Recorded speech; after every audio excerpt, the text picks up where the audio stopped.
Fofocam. Record muda regras das esferas do poder. Veja só, Bárbara Sarini, isso é chocante. Como que costumava ser? Olha, cada semana era de um jeito. Então, assim, é um muda mais ou menos, porque, vou te explicar.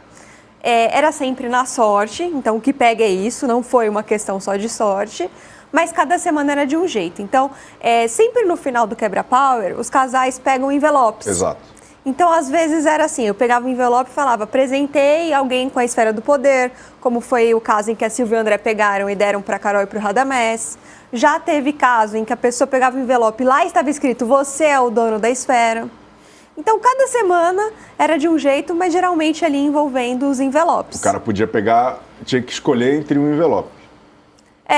Quando você participa ali, aí você já foi apontado, agora você vai e pega o envelope. Né? Aí, veja só, Bárbara Sarini, Eike e Nath ficaram com as esferas do poder por mérito. A primeira vez nessa temporada que a esfera do poder foi escolhida por mérito. E aí entra nessa questão que eu tendo a concordar que é uma mudança de regra, sim. Porque se você tem uma premissa, que é a seguinte, é sorte, não é mérito, é sorte. Vai ser ali um negócio que você vai pá e tal. Isso é uma coisa. A outra, você faturar essa esfera. O mérito é uma quebra de rota. Concorda? Olha, Chico... Sem entrar no juízo de valor. Não. Mas só assim, ó, é sorte, agora não é. Mudou. Mas eu só vou trazer um ponto. Ótimo. Que é o fato de que os próprios participantes sabiam que em algum momento isso poderia acontecer. Então, acho que diminui um pouco esse peso.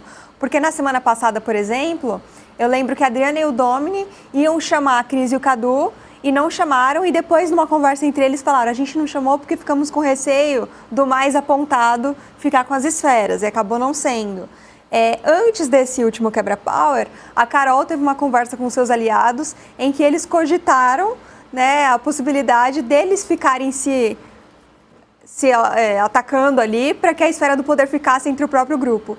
Então, a partir do momento em que os participantes pensam nisso, é porque foi avisado para eles que existia essa possibilidade. Ou porque eles já assistiram um reality show. Ia rolar em algum momento do jogo. Ou porque eles já assistiram um reality show. Mas é porque não era sempre igual. Então, é só um pouco. Assim, eu acho que o fato disso ter acontecido justo nessa semana, sim. Acho que é para privilegiar, de alguma forma, a narrativa que está sendo contada no programa, para você ter os dois grupos com chance e tal. Então, sim, acho que tem, assim, uma intervenção da direção nisso. Não discordo. Eu só quero dizer que nunca foi igual. Toda vez quem pega um envelope e tal, não sei o quê, existia a possibilidade de ser diferente, tanto que os participantes se preparavam para isso. E dos dois lados. É porque não é um negócio que estava combinado que ia ser sempre sorte, acho que é isso que a senhora está tentando dizer. Mas, ao mesmo tempo, quando muda uma premissa que é menos variável, né, que é mais planejável, né, assim, tipo, vai ter uma reunião de pauta, o pessoal vai falar, eu acho que com isso, quem vai catar mais coquinho vai ser Eike e Nath. Então se aí, dá para imaginar, não estou acusando ninguém de nada, mas dá para imaginar que é possível... Ou Eike e Nath ou Domini e Adriana, porque aquele grupo todo... Que vai ser feito uma matemática contrária ali para chegar no negócio, perfeito? Aquele grupo todo provavelmente iria neles.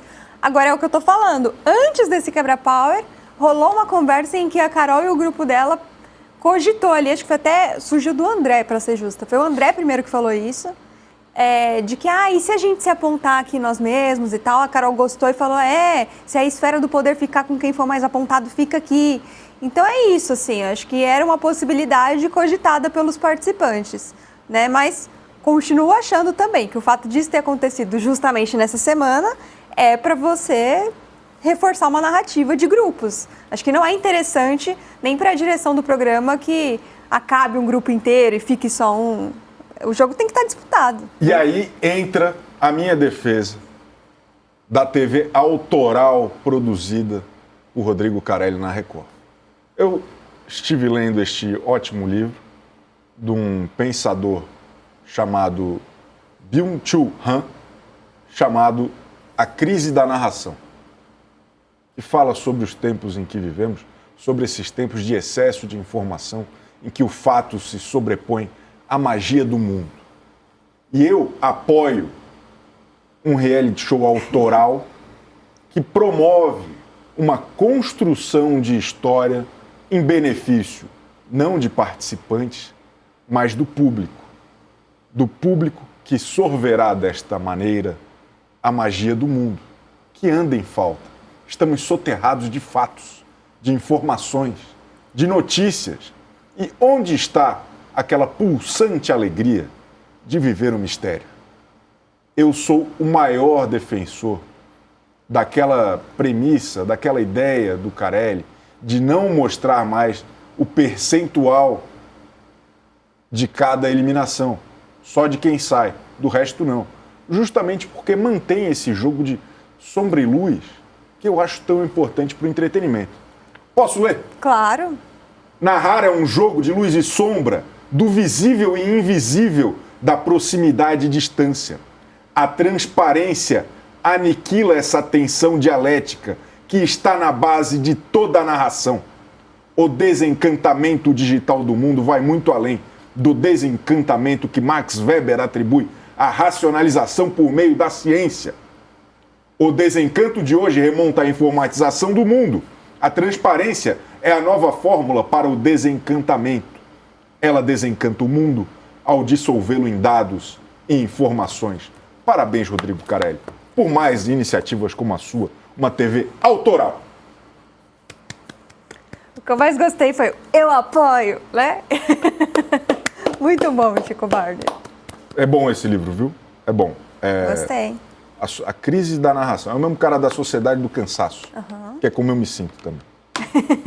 Por isso você tá gostando tanto do André, né? Se sentindo tão representado. Porra, eu trago um dia uma reflexão a respeito disso.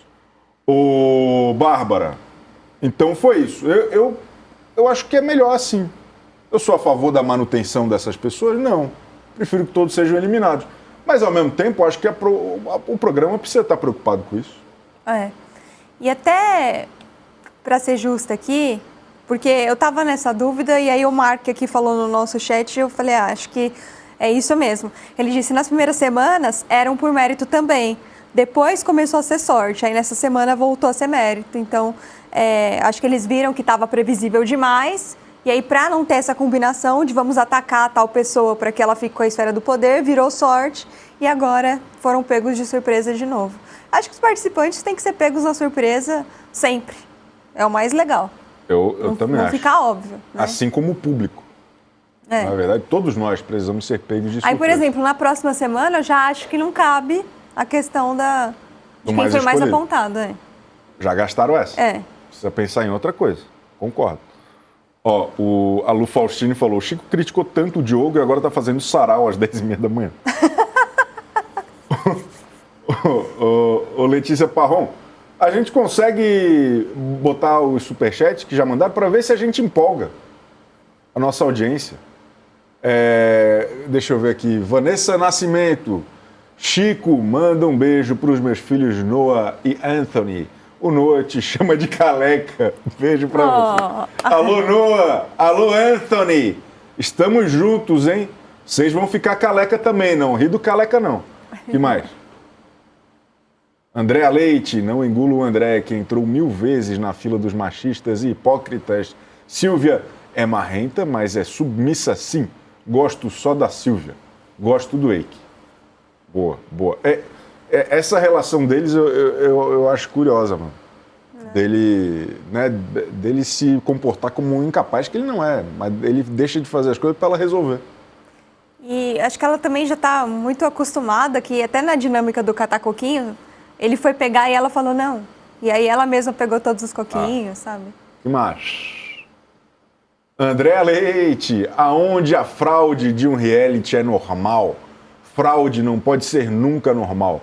E não mostraram a Adriana falando que a Carol se apaixonou por Domini. Tem esse vídeo? A senhora já viu esse vídeo?